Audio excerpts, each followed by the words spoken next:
بسم الله الرحمن الرحيم وصلى الله على سيدنا محمد وعلى آله وصحبه وسلم تسليما كثيرا ولا حول ولا قوة إلا بالله العلي العظيم. اللهم فقهنا في الدين وعلمنا التأويل.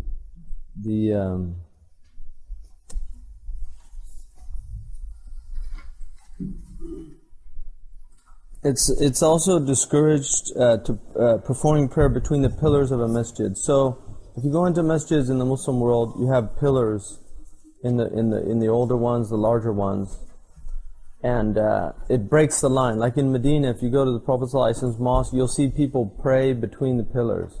It's makruh to do that. You should be in lines that are unbroken. And also another thing, just for people when you go to the haram, people pray, they don't even walk up to they start lines way in the back. The line should be muttasila. I mean, that's all makruh. The prayer is valid. You can follow an imam.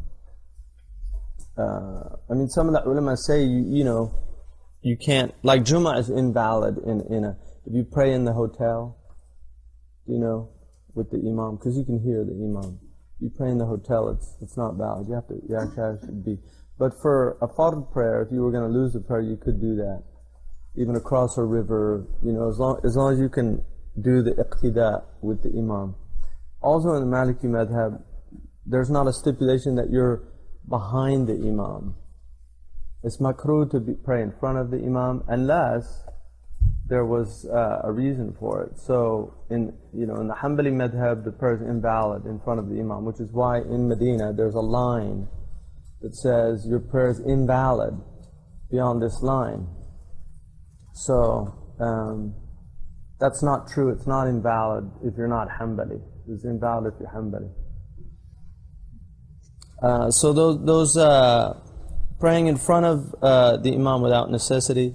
A second congregation praying after the salaried or regular imam is over. Imam Malik did not like people to pray. If you had a place where there was a ratib imam, and the ratib is like the regular imam, either paid or unsalaried or salary, it's not makruh for him to take a salary. There's opinions that it is, but generally it's not anymore.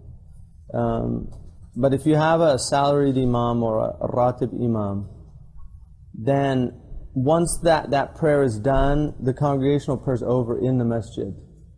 That was Malik's opinion.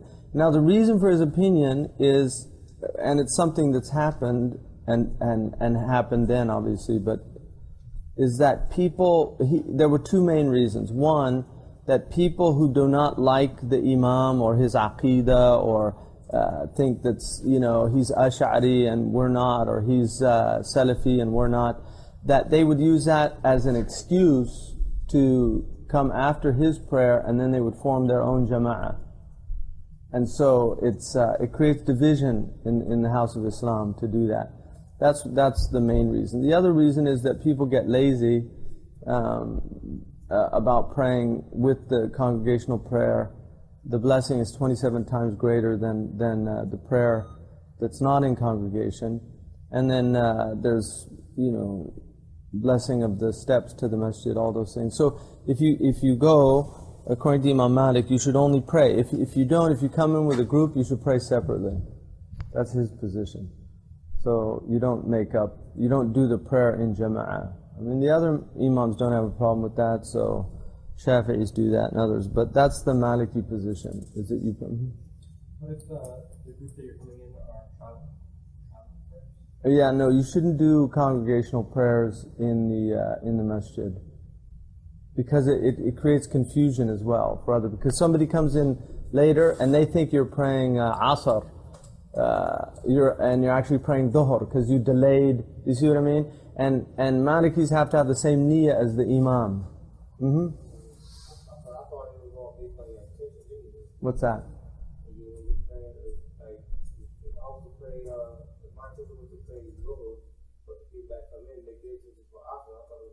That's a Shafi'i, but not Maliki. Maliki, you have to have the same intention as the imam. Ittihad al-niyyah. In Shafi'i madhab, the imam can have a intention for Asr and your intention is Dhuhr, prayer is valid. You can even pray behind nafila. It can be fard and nafila. But in Maliki, you have to have the same intention as the imam. Because his prayer is your prayer, and that's the whole point of the imam.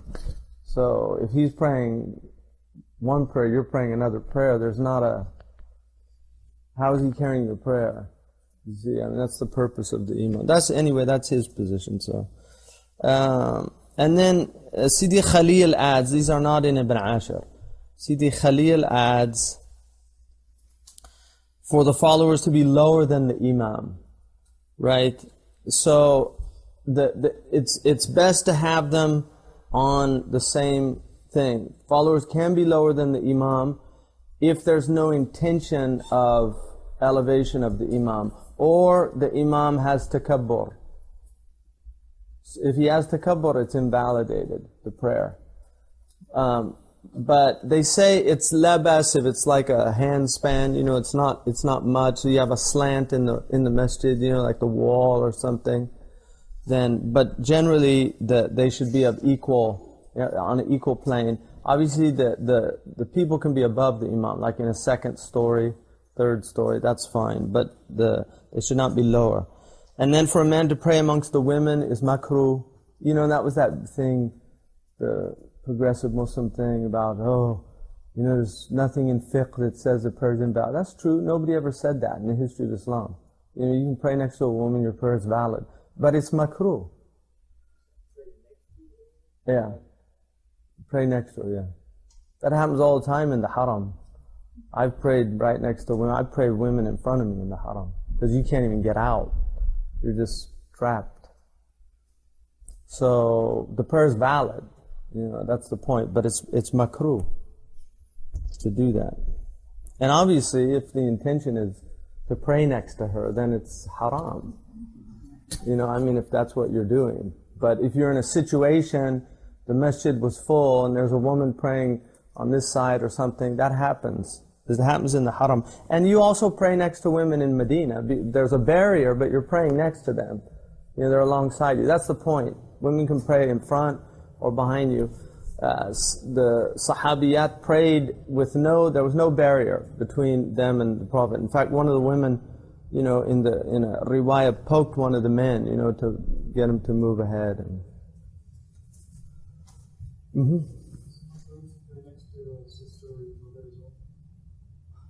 It's a good point.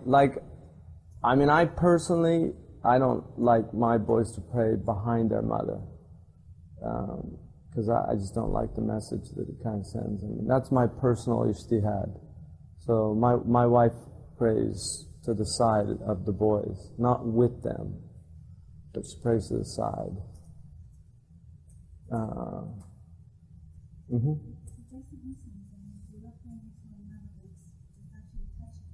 No, exactly, yeah.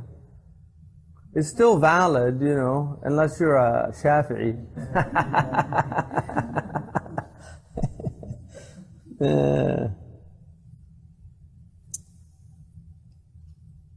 Yeah, that was crazy because even, I read the paper that girl did for them, arguing their case. She's got a master's degree in Islamic Studies from McGill University, Mujtahida. And, she was reading this book, which I happen to have, it's called Al-Ikhtilat. And it's written by an Egyptian alim who nobody's ever heard of. He's a modern alim. I've never heard of him other than this book. I was interested in the subject years ago, so I bought the book. And, he makes these cases. The best book is Abu Shama, his book on the women, Al-Mar'atu fil Islam. That book is an incredible book. And that book should be required reading in all the madrasas, I think. Yeah. It's a 3-volume book, and that book will blow your mind. Reading Al-Bukhari will blow your mind. People don't read, you start reading that stuff and you're like, they did that? So that book, though, will blow your mind, Abu Shama. Because he just shows how there was so much interaction between the men and the women in that early community. And there were a lot of female teachers, there were, the Prophet ﷺ. The hijab was specific. People don't understand I mean, because I lived with Bedouin, I really got to understand, because the Mauritanians, up until very recently, when I first went there, were a pre-modern society. They were not people that were affected by modernity. So they were living, you could actually see people. It's like discovering a tribe in the Amazon, that hasn't had communication with, missionaries carrying penicillin. The type of Islam that was out there was so different from anything I'd come up against. I mean, it's really different. And the way they viewed things, their whole perspective on things was just very different. Suicide bombing, I mean, that wasn't even they just thought it was insane when they first heard about that. Like they couldn't even, there was nothing in there. And these are like fuqaha that memorize al-Bukhari, that know the 7 qira'at, they've read all the tafsirs, they know usul al-fiqh. They couldn't even, there was nothing in their frames of reference that could even, and then when the first books came, the modern book, they couldn't even understand them. They, like Fiqh Islami. I remember one sheikh telling me, what does that mean? Fiqh Islami. They couldn't even understand what that concept was. Fiqh in the Quran is a negative term. Tafakkur is a positive term, but fikr is a negative term. Fakkara wa qaddara. That's the only time fakkara is used. It's like he plotted, he's scheming. So, and a lot of other things. I mean, they couldn't, they just found it really.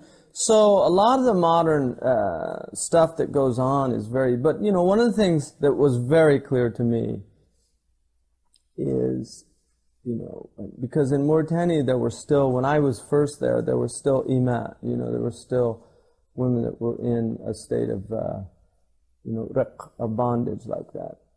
And, they had a completely different dress code than the free women.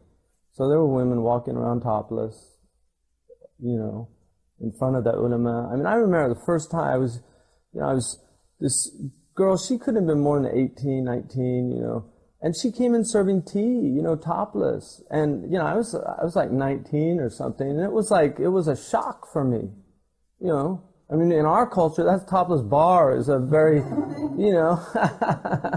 but to them it was just like, there was nothing.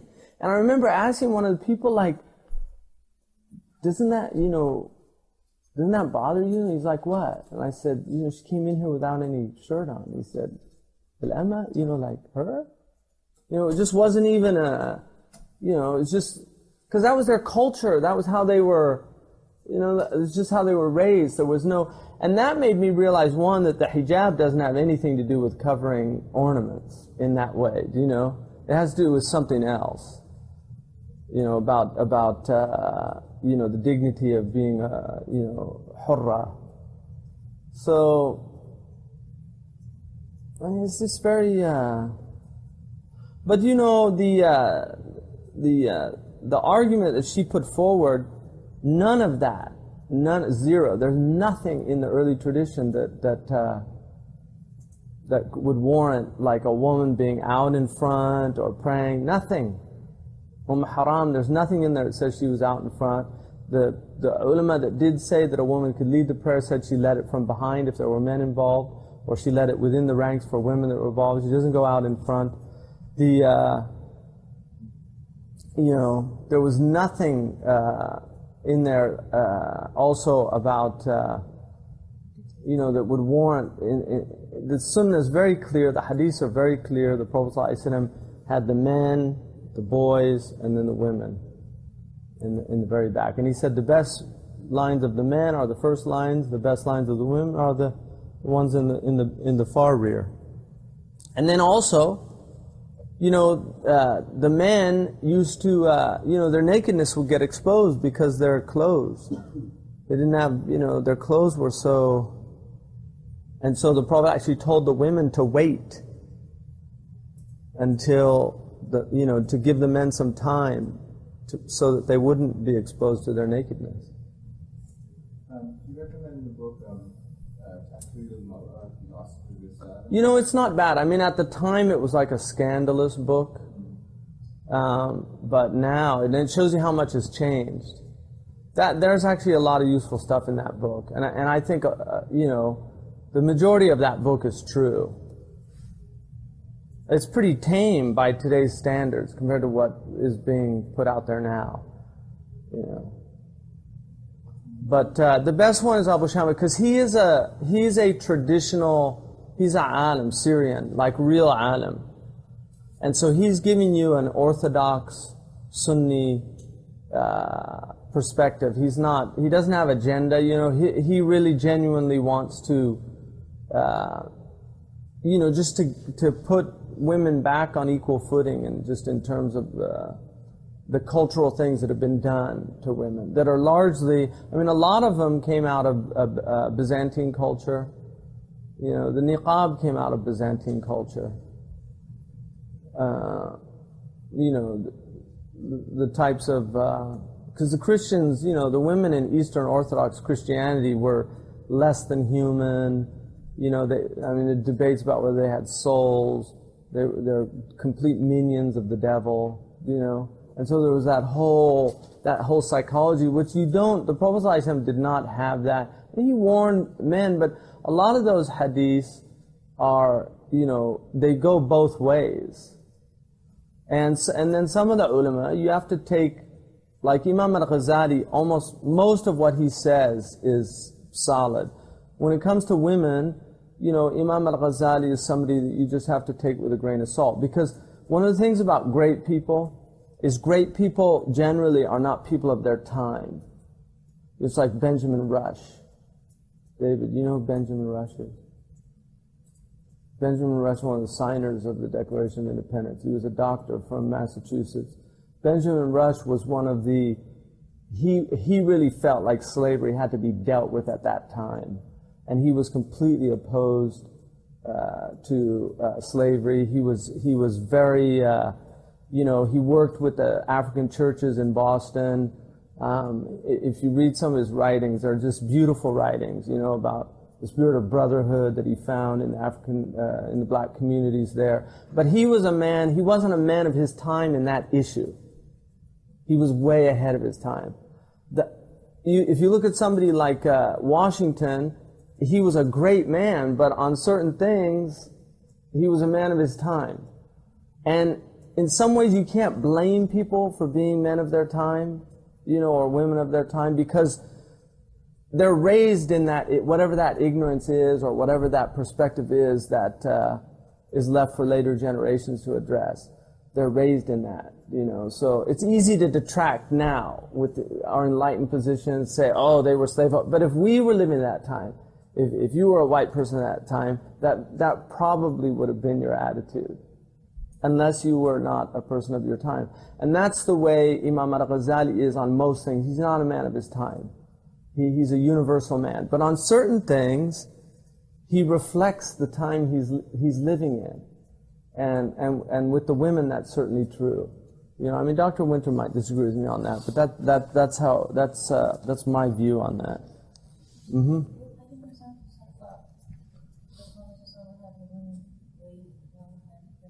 No, in other words, they would wait till they came into their positions. You see what I mean? So they didn't see the aura wasn't exposed. So when they went to the court, they didn't go? They went, it was about sajda, when they were coming out of their sajda, for the women to,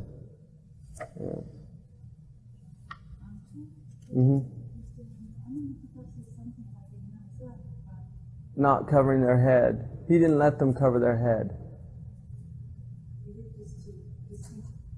Well, the Ima in Medina there was a lot of prostitution, and in Arabia, and the women of prostitution tended to be from that class, so it was really a class issue, and he was worried that the free women,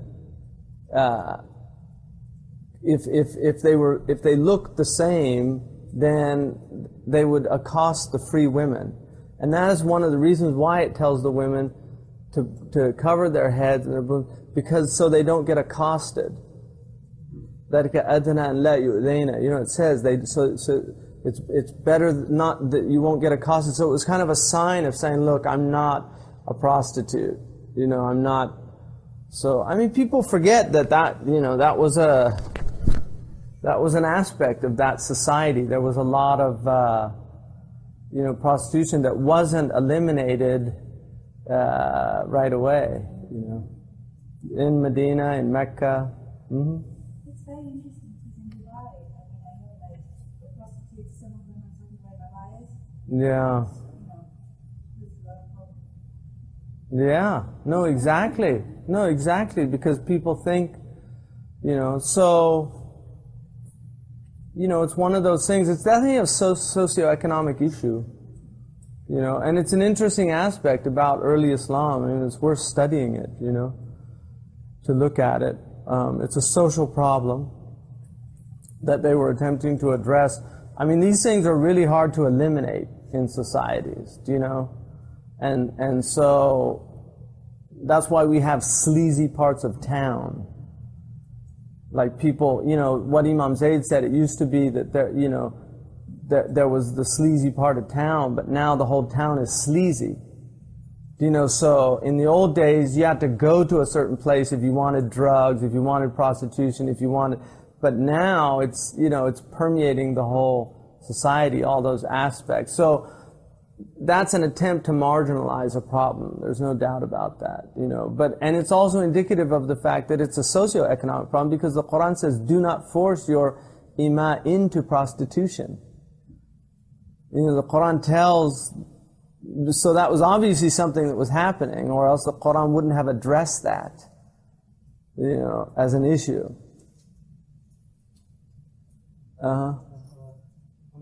Was that something that was in the Prophet's time, or that came out? The Arabs have burqa. The baraqi are in the Jahili poetry, but the burqa is more of it's kind of like one of those ball masks. It doesn't cover the lower mouth, it doesn't really cover the eyes, and it doesn't cover the forehead. And if you look at the Bedouin now that wear burqa, which is probably very similar to the way they used to wear it, it's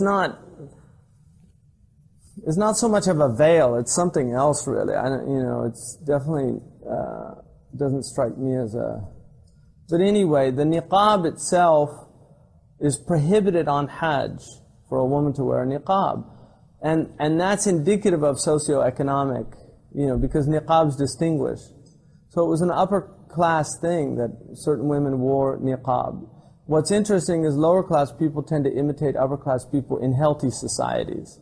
Like when you have a strong society, the lower classes want to be educated, the lower classes want to dress in a certain way. When you have, what Toynbee says, one of the signs of the decline of a civilization is the proletarization of the elite. So the elite start behaving like the lower classes, and it gets reversed. So they start talking in language that has poor grammar.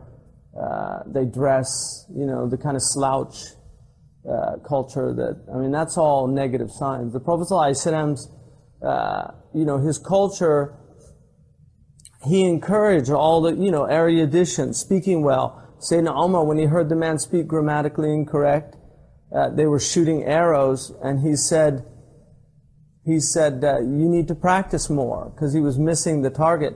And Sayyidina Umar, and the man said, "Nahnu mubtadi'een," like we're beginners.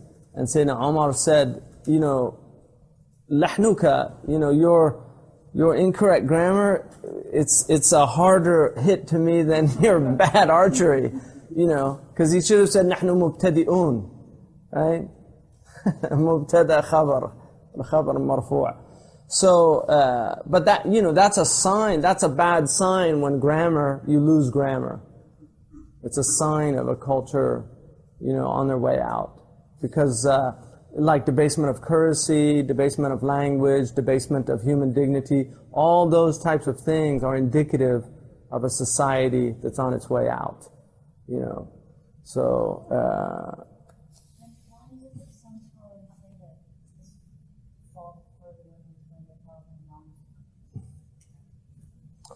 Well, yeah, I mean, there are ulama that say that a woman's face to a non-Muslim man is awra, and the illah behind that is that, you know, he can fantasize or, you know, or derive sexual pleasure from her face. I mean, that's the idea behind that. So, It's not based on anything from Sunnah or no, those are all ijtihadat. Yeah. Because the non-Muslim men saw the women. But you know what I was going to say? Here's what I was going to say. We got way off track here. The hijab came because the houses were open. People used to walk by and the Prophet's wives were in the kitchen and there was no door screen, the windows were open and they could look inside and see the women. And the Sayyidina Umar was worried about the fusaq, you know, people that didn't have the adab of lowering the gaze and having that modesty. That's what he was worried about. And he said, يَدْخُلُ عَلَيْكَ الْبِرُّ وَالْفَاجِرُ. Good people and bad people come to visit you. And so Sayyidina Umar had ghayra for the wives of the Prophet ﷺ. And that's when the ayat al-hijab came down, was telling them to draw the curtain. So it's really creating, because the Arabs were, you know, their origin is Bedouin. In Bedouin culture, everything's open, literally. I mean, the tent is open. And so you have to have a kind of adab. There's an adab about lowering the gaze. I mean, the fact that's in the Quran, the Arabs understood those certain things. There's Jahili poetry about lowering the gaze. Because there were certain adabs about passing a tent, you know, and not looking inside to see the harim. So that aspect of their culture was very open. And so what the ayat al-hijab do is it's the beginning of private space, you know, of the creation of private space. And even the marahid, the women used to go out and they would, you know, and I lived in, so I've seen this. I mean, you'll be walking and you come across a woman who's, you know, she's going to the bathroom in Mauritania. It's a common thing. And that's why you find a low place and there's an adab, you know, it's just you turn the other way and start walking another direction.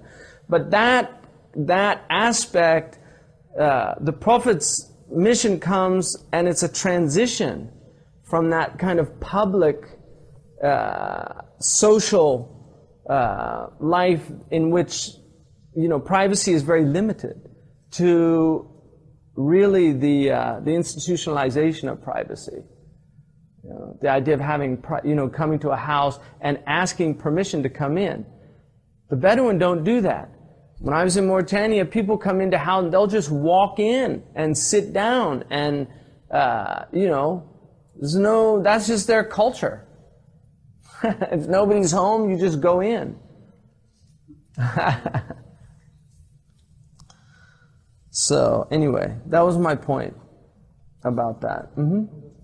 I just have some confusion on this because I've heard from people that Aisha radiallahu anha is wearing niqab, and so that's why they say I've never seen anything. I've looked at a lot of books on this. I've never seen anything.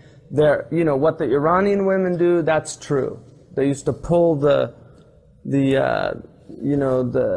khimar over the face, but I've never seen anything that would indicate they were wearing niqab, like an actual face veil that's made for the face. You know, show me the riwayah. You know, there's definitely hadiths that say that the women, when they went out, they could see one eye, but that's the way the Iranian women, if you watch them in Medina, I've seen them, you know, they cover their face with the chadur. You know, they pull it over and just have that one eye for guiding them.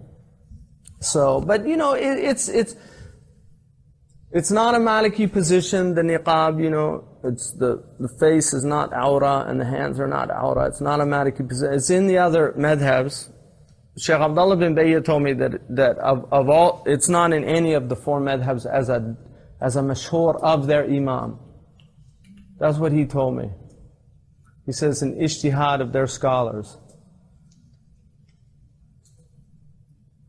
Wallahu alam. But it's there, I'm not going to deny it, you know. But why on Hajj can't they wear a niqab? I mean, the one place where you would think that would be where they should display the ultimate state of piety is on Hajj. And yet Allah, none of the four Imams permit the woman to wear a niqab on Hajj. I mean, that's kind of an odd thing, wouldn't you think? You know? You know the Muhammad Ali Sharifi? Yeah. Doesn't he highlight the Maliki position as one of the niqab in Surah Al-Nur? And also, isn't there a hadith in Bukhari where Prophet ﷺ says, لا يلبس محمد, and then it says Yantaqib. Yeah, no, on Hajj. So that shows generally the Niqab was known to the Arabs. But I'm talking about you show me where it says that Sahabiyat were wearing the niqab. That's true. The Qufaz and the niqab are mentioned in the hadith. The Mafhum Mukhalif would be that if the Prophet ﷺ is prohibiting them from wearing it in Hajj. That's not a mafhum mukhalafa. No, it doesn't work like that. Mafhum mukhalafa would what are you saying, that the mafhum al-mukhalafa is that they would be permitted to wear it outside of Hajj? Yeah, no, there's no prohibition against niqab, but is it sunnah? That's the question. There's no prohibition. No, it's sunnah of Yeah, if it's an urf, that's true. Like if it's an urf of a people, if that's their urf, then it's a urf. That's true. But that's a urf, that's not a sunnah. Putting forward that this is a sunnah for Muslim women, this is a way that they're getting close to their Lord by covering their faces, that's where I have a problem with that. Personally, that's my personal problem. Maybe it's my California upbringing or something, but I personally find it demeaning for women. That's my own experience of it. There's other women, that's where they want to be, that's fine if that's where they want to be. But to impose that on women, it's not even good for them. Like they need vitamin D. They've got these women, osteoporosis is a major problem in Saudi Arabia because they have vitamin D deficiencies. And I know women, physicians that have told me that in Saudi Arabia, so I'm not making this up. It's a major problem because these women are so covered from head to toe, And Mauritanian women, a lot of Mauritanian women cover their faces with their milhafa, not with a niqab, with their milhafa. Just like in Sudan, they do the same thing with their milhafa, and that's fine. Some women want to do that. I stayed with Tuareg for a few months in the Sahara, and I never saw their mouths. When they ate with their niqab on,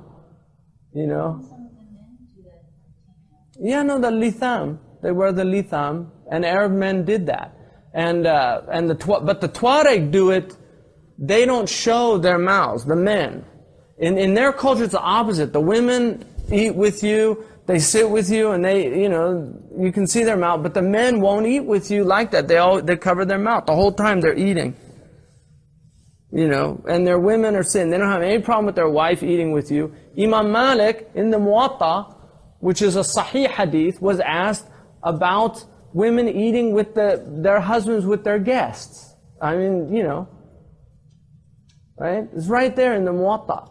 And he said, لا بأس بذلك. There's no harm in that. إذا يرعى الأدب, as long as they have adab. You're not staring at the woman while she's eating or something like that.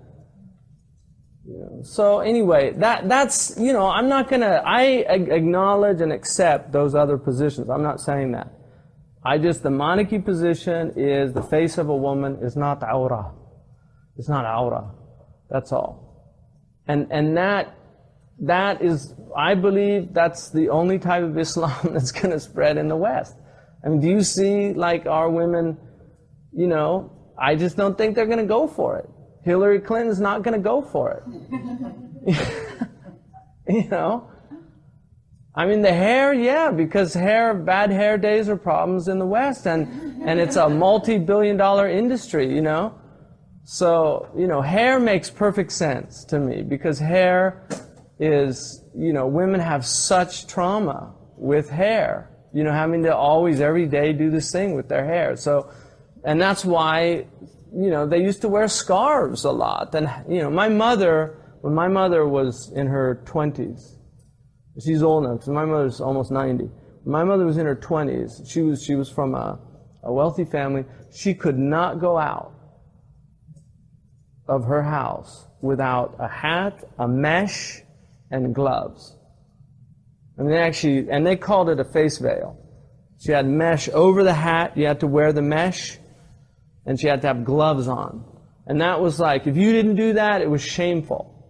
That's urf, you know, in a culture, that's urf.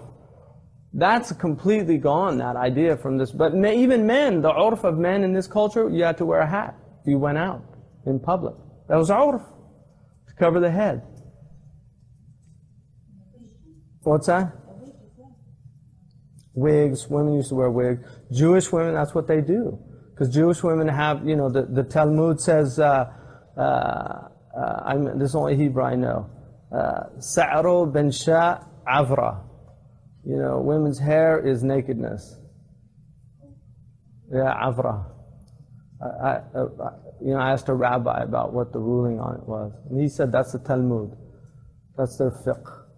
He said the woman's hair is nakedness.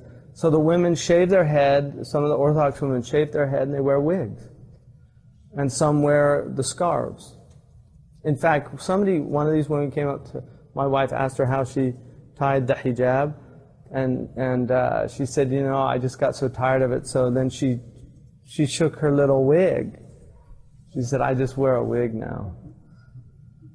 You know, so some of them do, yeah. I mean, there's Orthodox women have to do some really weird stuff. And, What about those who say that the face of the wives of the Prophet is some blood on it? No, the Prophet's wives have a totally different status, and that's where the majority of the ulama say that Surah Al-Ahzab was specifically, and if you look at the siyaq of the verse, it was revealed about the wives of the Prophet.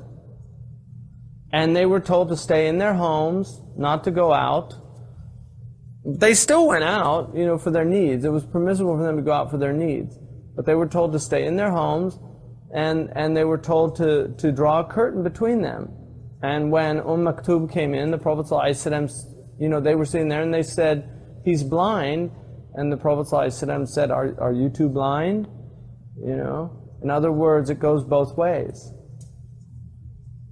So, and Aisha taught from behind a curtain. She taught the men. You know, when she went on the battle of the Jamal, she was in the Hodaj, although she did fall out. You know, so anyway, they're valid positions. I'm not going to deny that.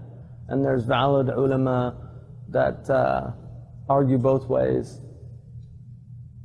So, teach men from behind the curtain. Sorry.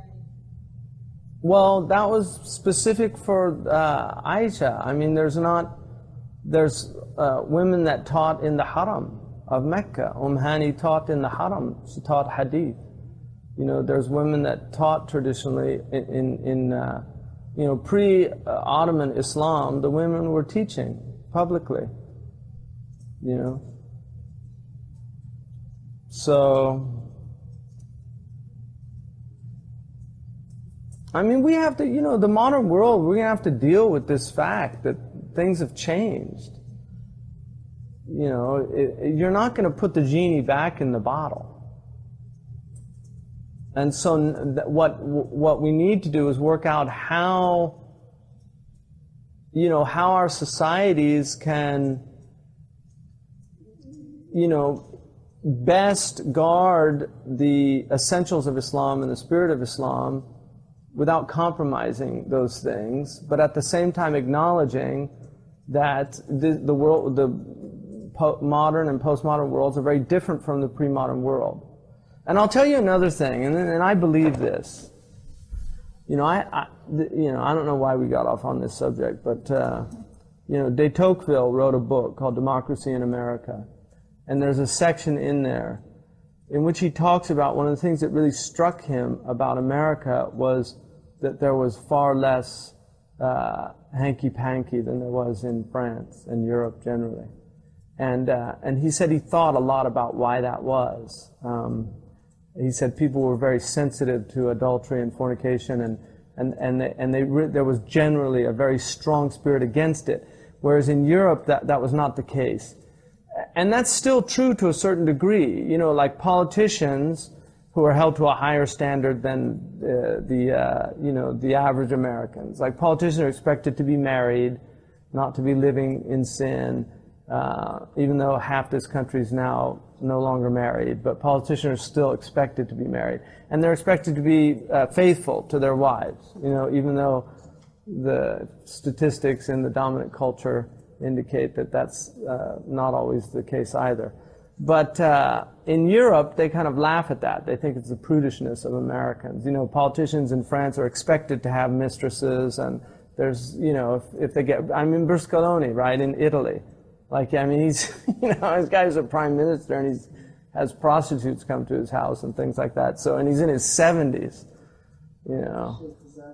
Sheikh Zani, you know, God won't look at a old fornicator on the day of judgment, you know, like young people, okay, I'll give you a break, but, you know, it's this old person. So, what de Tocqueville says is that the reason that he thought that was true is because of the egalitarian quality in the society. And he said that women were allowed to marry the men that they fell in love with, which was not the case in Europe.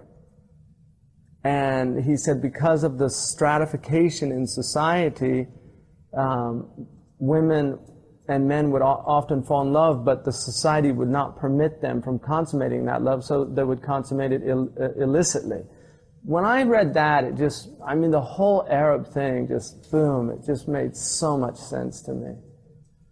You know, of why you would want, when you have tribal societies, when you have social stratification, when you have Ajawid and Khadiri, you know, women and men, and you don't want them to fall in love, because, you know, if a Harbi falls in love with a Tamimi, and the Tamimis don't think that the Harbi's men are good enough for Tamimi women, you've got a problem. So, social isolation. Exactly. Social isolation. So just don't let men and women mix to where they can fall in love, because people fall in love. If you have mixing, people do fall in love. And if you have a society where, that's why if you look at the Prophet's hadith, then it makes total sense in de Tocqueville's light. The Prophet said, if a man comes to you whose deen, man ataka yurdika, man atakum yurdikum dinuhu wa khuluquhu, his religion and his character, fazawwijuhu, then marry him. If he's asking for, you know, the daughter, marry him. And then he says, if you don't do that, there will be fitna. وَفَسَادٌ عَرِيضٌ, and widespread degeneracy. You know, you're going to have problems if you don't, because women, if she's in love with the man and he comes and proposes, and the father says he's not the same lineage, or he's not the same socio, but he's got good character and good deen, then that woman might end up doing something illicit, because that happens when people are in love. So, anyway, there was homosexuality, yeah, in Bahrain. There's no indication that there was homosexuality amongst the Arabs. There's no Jahili poetry. Now there's a lot, yeah. That's another thing. Yeah, no, I agree. And there's also lesbianism. There's a lot of lesbianism right now. In Saudi Arabia, it's rife with that problem. You know, I mean, I'm very familiar with the social problems in these places. I know a lot of people, you know, that are dealing with these very problems. They're trying to address these problems from inside. And these are real problems. Homosexuality, pedophilia. There's a lot of pedophilia. There's a lot of lesbianism, you know. And I think a lot of that has to do with all this social repression, you know, that they're just not healthy.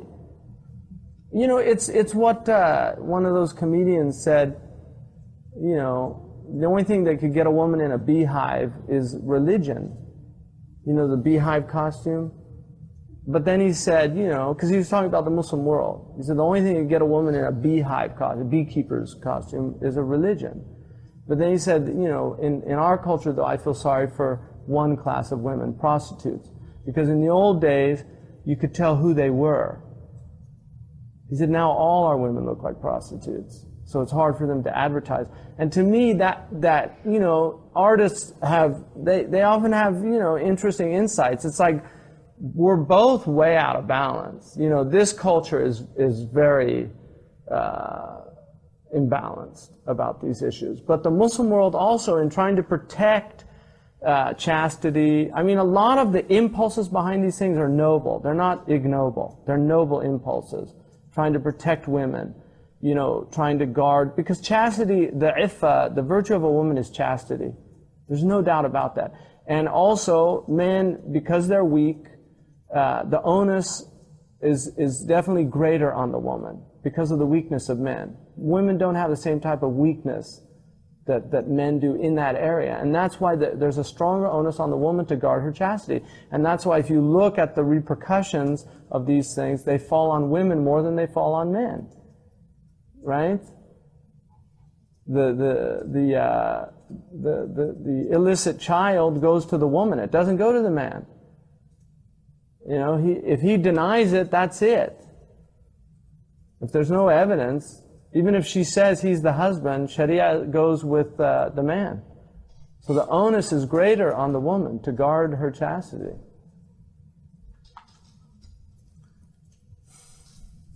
Anyway, somebody wanted to talk about that in here. About homosexuality. What's that? Oh, praying by side by side. Look where we got off on that. Yeah. And niqab. Yeah. So, was there a hadith that talks about, like, I was thinking about this homosexuality. Were there eunuchs or something? Yeah, the Khusyan are, you know, they were taken mostly from East Africa, and they were used, initially they were used in the Byzantines had eunuchs, you know, to guard their women. And so the Muslim rulers like the whole idea.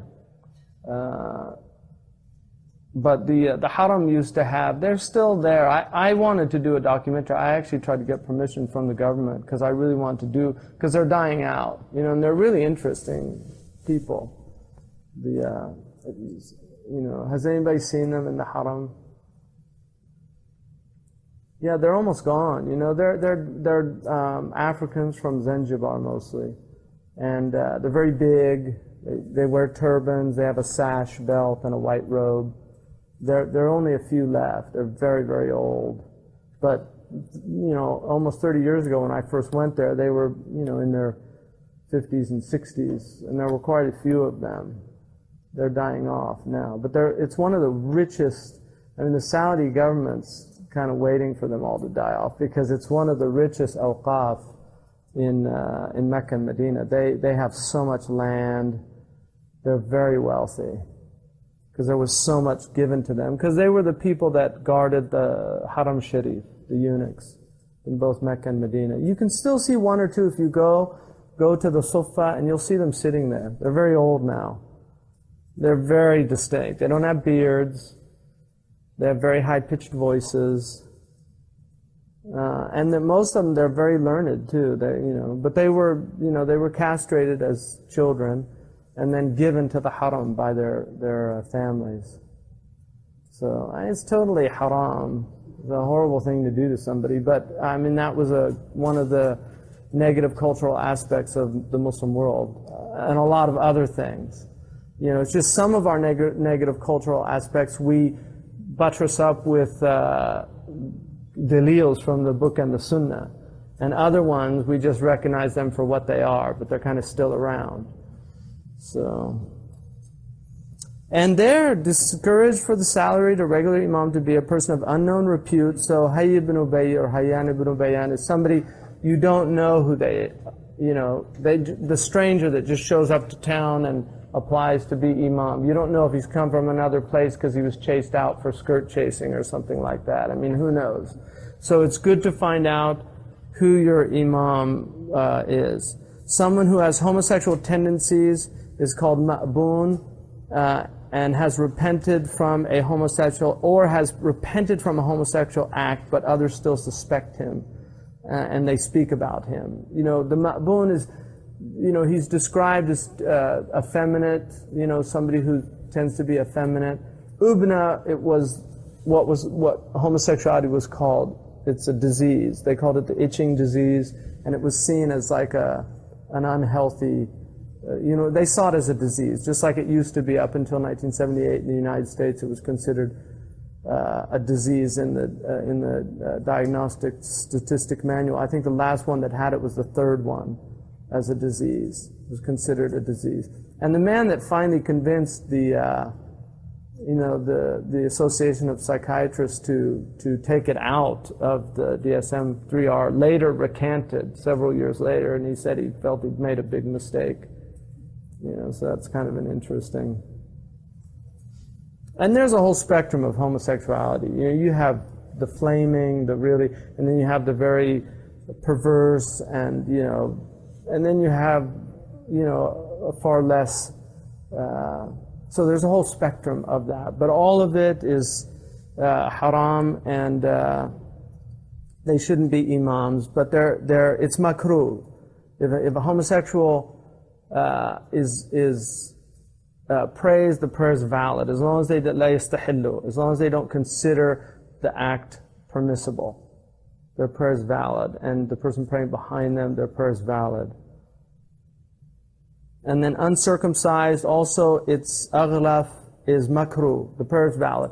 Imam Malik is the only imam that considers it a sunnah mu'akkada. It's not a fard to get circumcised. So, fortunately for people that were born in this country, I think before the 70s, it was pretty much just standard practice in the U.S. Now it's a requested, so you're going to have a lot more uncircumcised people. But it used to be. I mean, I know people who have become Muslim and gotten circumcised by. I know an English person that was circumcised in Iran. So a bondsman is makruh for somebody who's in a state of riq to lead the prayer. A eunuch, also, or a bastard.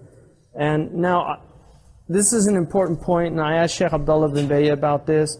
Sheikh Abdullah, hafidhahullah, said that we should consider people who are born into houses in which the parents are committed to each other, even if they did not get legally married.